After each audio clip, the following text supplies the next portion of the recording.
Good evening বন্ধুরা, আশা করি সবাই খুব খুব ভালো আছো, আনন্দে আছো, হাসি খুশি আছো, সুস্থ আছো, সুন্দর আছো। আর তার সাথে আমিও বেশ ভালো আছি। আর বেশ অনেক দিন পর আজকে দুপুরে ঘুমিয়েছিলাম। ভেবেছিলাম প্রচণ্ড হেডেক হবে, কারণ দিনের বেলা ঘুমালে আমার এই প্রবলেমটা হয়। কিন্তু গতকাল রাতে যেহেতু আমার একটু ঘুম হয়নি, তো আজকে সারাদিন কাজ করতে খুব সমস্যা হচ্ছিল, তাই দুপুরের বেলা ঘুমিয়ে বেশ ফ্রেশ এবং এনার্জেটিক লাগছে। তাই আজকে তো বুঝতেই পারছো দুপুর পড়াশোনাটা তেমন কিছুই হয়নি। আর ভেজা মাথা নিয়েই না আমি শুয়ে পড়েছিলাম, আমার এতটা টায়ার্ড আর শরীরটা খারাপ লাগছিল। তো ঘুম থেকে উঠে একটু নিজেকে রেডি করে নিলাম, কারণ একটু কাজ আছে পারিবারিক।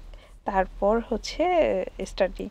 তারপর যেহেতু প্রায় সন্ধ্যাই হয়ে গেছে, তাই আগে রাতের ডিনারের জন্য রুটিটা করে নিলাম। এতে আমার অনেক বড় একটা চাপ মাথা থেকে নেমে যাবে।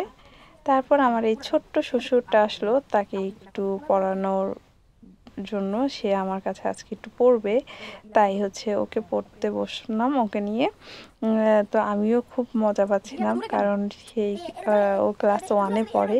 তো সেই ক্লাস ওয়ানের পড়াগুলো হচ্ছে আবার যখন আমি ওকে বলছিলাম এখানে এটা হবে, তো এটা এভাবে লিখতে হয় না, এটা এভাবে লিখতে হয়, ও বলে তুমি তো সব পারো। ও ভাবছে যে তোমার তো সব পড়া মনে আছে।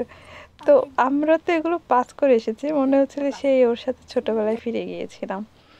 তারপর যেহেতু শীতের দিন, বেশ ঠান্ডা লাগছিল, তো এই গরম জায়গাটা থেকে আমিও উঠতে পারছিলাম না, তাই আমি নিজেও একটু পানি খেয়ে বসে পড়লাম। আর এখন যেহেতু শীত চলে আসছে, আর এমনিতেও হচ্ছে তো চা খাওয়া হয়, কিন্তু মানে শীত চলে আসার কারণে আমি আরও হচ্ছে মানে কি বলবো, যে ফিজিক্যালিভাবে মানে শরীরটা আরও একটু বেশি যত্ন নেওয়ার চেষ্টা করছি।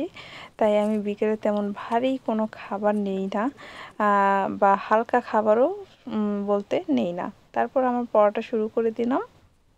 একদম মোটামুটি একটু হালকার মধ্যেও না, একটু ভারী মিডিয়াম টাইপের খাবারটা আমি একটু তাড়াতাড়ি রাত্রের ডিনারের মধ্যে করে ফেলি, যার কারণে আমার হচ্ছে রাতের ডিনারটা একটু আগে করি।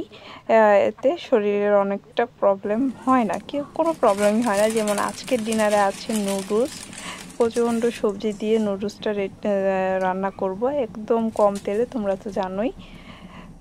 তারপর এই পড়া থেকে উঠে প্রায় 9টার দিকে আমি উঠে হচ্ছে রাতে ডিনারটা, 9টা না সরি 8টায় উঠে আমি রাতে ডিনারটা শেষ করে নিয়েছি, এবং রাতের একদম ফ্রেশ হওয়ার কাজটাও করে নিচ্ছি।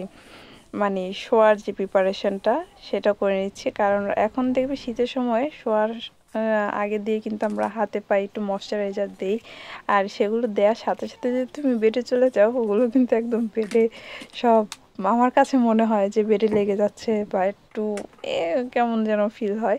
তাই আমি একটু আগেই চেষ্টা করি লাগিয়ে ফেলার জন্য। তারপর দেখো এখন আবার পড়তে বসবো, যেহেতু বেশ ঠান্ডা লাগছিল, আবার ঠান্ডা পানিতে হাত পা ধুয়ে এসেছি, তাই আরও বেশি ঠান্ডা লাগছে। তাই একটু কফি নিয়ে আমি একটু ফোন ঘাটাঘাটিতে বসলাম। যতই পড়াশোনা করি, সাংসারিক কাজ করে, একটু তো বিনোদন দরকার আছে, তাই না বলো? তাই একটু ফোন নিয়ে ঘাটাঘাটি করছিলাম, মানে একটু বিনোদন পাওয়ার যে জিনিসগুলো আছে সেগুলোই একটু দেখছিলাম। তারপর এটা জাস্ট 5 মিনিটের জন্য ছিল, নিজেকে ওভাবেই সেট করে নিয়েছিলাম যে 5 মিনিটের তুমি সময় পাবে, তুমি একটু বিনোদনের জন্য। তারপর আমি আবার পড়াশোনাটা শুরু করে দিলাম, একদম রাত 11টা পর্যন্ত একটানা পড়ছিলাম। আমার মতো যারা স্টুডেন্ট হাউসওয়াইফ আছো, তারা কিন্তু একটু চেষ্টা করলেই এই রাতের রুটিনটা মেনটেন করতে পারো, তাদের জন্য কিন্তু আমার রাতের এই রুটিনটা দেওয়া। তো 11টা বাজে আমি যাই হোক না কেন চেষ্টা করি 11টা বাজে পড়াশোনা শেষ করে, এবং 11টা থেকে 12টার মধ্যে নিজেকে একটু টাইম দেওয়া হোক, ফ্যামিলিকে একটু টাইম, সব কিছু মেনটেন করে 12টার মধ্যে সব কিছু শেষ করে আমি বেডে চলে আসার চেষ্টা করি। তো আজকে সেটাই হচ্ছে, 11:30টার মধ্যে আমি বেডে চলে আসলাম। দেখো আমার বেডটাকে আমি গুছিয়ে নিচ্ছি। তো এইভাবে আমার একটু বেশি বালিশ লাগে শুইতে, তোমরা কিছু প্লিজ মনে করো না। তারপর আর হচ্ছে আমার বেডে একটা সঙ্গী লাগে, যেটা হচ্ছে বুকস। আজকে আমি এই মিরাক্কেল মর্নিংটা পড়বো, যেহেতু যদিও আমার বইটা আগে থেকেই পড়া হয়ে গেছে। আর এই যে এখন আমি লাইটটা অফ করে দিচ্ছি এবং রুম লাইট আর হচ্ছে টেবিল ল্যাম্পটা জ্বালিয়ে নিলাম। তো গুড নাইট, সবাই ভালো থাকো, সুস্থ থাকো, সুন্দর থাকো আর হাসি খুশি থাকো।